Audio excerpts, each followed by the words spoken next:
दोस्तों नमस्कार। आप सभी का बहुत बहुत स्वागत है। दोस्तों आज 15 अगस्त 2025 है। आज ही के दिन हमारे भारत देश को अंग्रेजों से आज़ादी मिली थी। बहुत ही हर्ष की बात है, बहुत ही खुशी की बात है कि 15 अगस्त 1947 को आज़ादी मिलने के बाद से लगातार आज के इस दिन को हम आज़ादी दिवस के नाम से मनाते रहे हैं और मनाया जा रहा है। बहुत खुशी की बात है। लेकिन सबसे बड़ी सोचने की बात है कि हमारा भारत देश आज़ाद तो हो गया अंग्रेजों से, लेकिन अभी भी केवल शारीरिक रूप से आजाद हुआ है। मानसिक गुलामी अभी भी हर भारत के नागरिक की नस नस में बसी है। बहुत चिंता का विषय है। बहुत लोगों ने इस पर चर्चा की, तमाम विचारकों ने भी इस पर चर्चा की। हमारे राजनीतिक जो विशेषज्ञ हैं, राजनीति के मर्मज्ञ जो लोग हैं, वो लोग भी इस बात से 100% सहमत हैं कि हमें भारत देश को में रहने वाले, भारत देश में निवास करने वाले प्रत्येक नागरिक जो आजाद भारत में निवास कर रहे हैं, वो केवल शारीरिक रूप से ही आजाद हैं। मानसिक गुलामी अभी भी है। भारत में फैले जाति, धर्म, छुआछूत, ऊंच नीच, पाखंड, अंधविश्वास, इन सभी बंधनों में सब जकड़े हुए हैं। गुलामी का मतलब यह नहीं हुआ कि हम किसी के अधीन गुलाम रह के काम करें। यह भी एक तरह की गुलामी ही है। हम इससे ऊपर उठ ही नहीं पा रहे हैं। आज आजादी के 78 वर्ष पूर्व हुए। हम आजादी का 1979वां स्वतंत्रता दिवस मना रहे हैं 15 अगस्त 2025 को। फिर भी हम आजादी के उस जो परिकल्पना थी कि हम आजाद हो जाएंगे तो ये होना चाहिए, तो आजाद तो हो गए। उस समय अंग्रेज के गुलाम थे। आज भी हम विदेशों के ही गुलाम हैं एक तरह से। खाने पीने से लेके, पहनने से लेके, कोई भी मशीनरी से लेके, सारे उद्योग जगत में जो भी उपयोग में आने वाली सारी चीजें सब विदेशी यूज कर रहे हैं। इवन आप अंडरवियर भी खरीद रहे हैं, अगर अच्छी क्वालिटी का, मतलब थोड़ा सा एक्सपेंसिव खरीद रहे हैं, वो भी सब विदेशी है।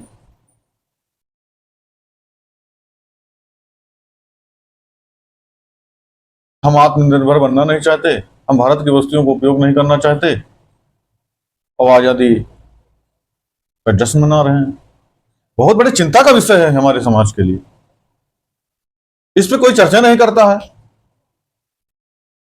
महात्मा गांधी अमर रहे, चंद्रशेखर आजाद अमर रहे, सुभाष चंद्र बोस अमर रहे, इससे काम नहीं चलेगा। अरे अभी 78 साल से हम लोग यही तो करते आ रहे हैं। कर क्या रहे हैं अभी तक हम लोग?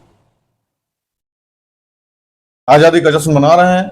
एक दिन 15 अगस्त आया नहीं, निकल पड़े झंडा लेके, हर घर तिरंगा, हर हर तिरंगा करके चार शब्द बोल लिए, गांधी जी अमर रहे, फलाना अमर रहे, ठिकाना अमर रहे, जनगणमन राष्ट्रगान पढ़ लिए, राष्ट्रीय गीत पढ़ लिए, बस हो गया। ये फॉर्मेलिटी करना बंद करें लोग। हमको जागरूक होना पड़ेगा। हमारे देश के प्रधानमंत्री, जब तक भारत का प्रत्येक नागरिक, यहां हिंदू, मुस्लिम, सिख, ईसाई की कोई बात नहीं हो रही है, होना भी नहीं चाहिए, जब तक भारत का प्रत्येक नागरिक जाति, धर्म, छुआछूत, ऊंच नीच, पाखंड और अंधविश्वास से ऊपर उठकर जीवन यापन नहीं करेगा, तब तक, जैसे अभी तक आजादी के बाद 78 साल तक हम लोग आजादी का जश्न मना रहे हैं, वैसे ही आने वाले समय में भी मनाता रहेगा। उसका कोई बहुत मतलब नहीं निकलेगा।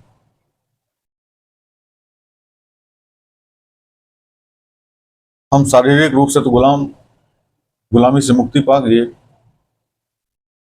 लेकिन मानसिक रूप से अभी भी गुलाम है। इस दंश को, इस कलंक को हम सभी को मिल के मिटाना होगा। आज भी सोशल मीडिया के माध्यम से तमाम मित्र, तमाम लोग देख रहे होंगे, सुन रहे होंगे। कोई भी व्यक्ति अगर पाखंड, जाति, धर्म, अंधविश्वास को जो है उजागर करने का प्रयास करता है, लोगों को जागरूक करने का प्रयास करता है, तो ही वो उन पाखंडियों का, उन ऐसे दुष्ट लोगों का शिकार होता है।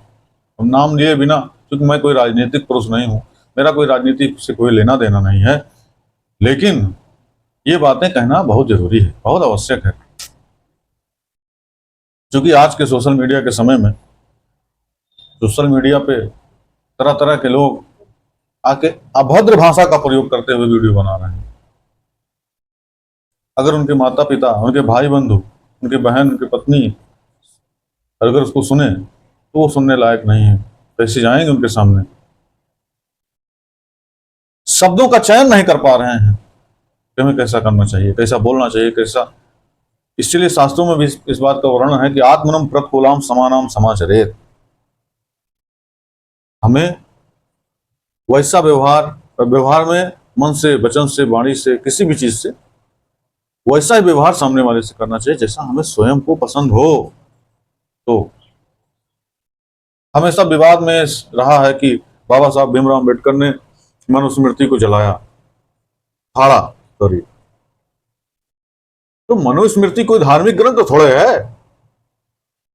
मनुस्मृति तो हिंदुओं का दंड विधान था, उसको फाड़े तो क्या गलत किए भाई? नया संविधान हमारे समाज को मिला, तो संविधान के अनुसार आदमी जिएगा, चलेगा, कि अब पुराने दंड विधान को वही लेके चलेगा? अब मैं इससे समझता हूँ बाबा साहब भीमराव अम्बेडकर ने, और अच्छा हुआ उन्होंने बौद्ध धर्म को अपनाया, क्योंकि बौद्ध धर्म समानता, समानता, वहां जाति बंधन नहीं है कोई, वहां समानता का अधिकार है। इसलिए बाबा साहब भीमराव अम्बेडकर अपने जितने अनुयायी थे उनके, उन सबको एक साथ लेकर बौद्ध धर्म को अपनाया। ऐसा नहीं कि बस तुरंत उठे और अपना लिया, उन्होंने काफी विचार किया, मंथन किया, चिंतन किया, और देखा कि इस्लाम धर्म कबूल करने पे, इस्लाम धर्म को अपनाने पे क्या क्या हो सकता है, ईसाई धर्म अपनाने से क्या हो सकता है, सिख धर्म। तो उनको सबसे अच्छा बौद्ध धर्म ही लगा। उसके बाद उन्होंने बौद्ध धर्म को अपनाया, और हिंदू धर्म में फैली तमाम कुरीतियों, तमाम अंधविश्वास, तमाम पाखंडों को उजागर किया। इसलिए इन पोंगा पंडितों को बाबा साहब भीमराव अम्बेडकर, जो पोंगा पंडित हैं, उनको वो रास नहीं आते। बहुत ही चिंता का विषय है। आज हम आजादी का 79वां स्वतंत्रता दिवस मना रहे हैं। बहुत ही हर्ष की बात है, बहुत ही उल्लास की बात है, बहुत ही खुशी की बात है। लेकिन हम सभी भारतीय नागरिकों को इन सब से ऊपर उठ के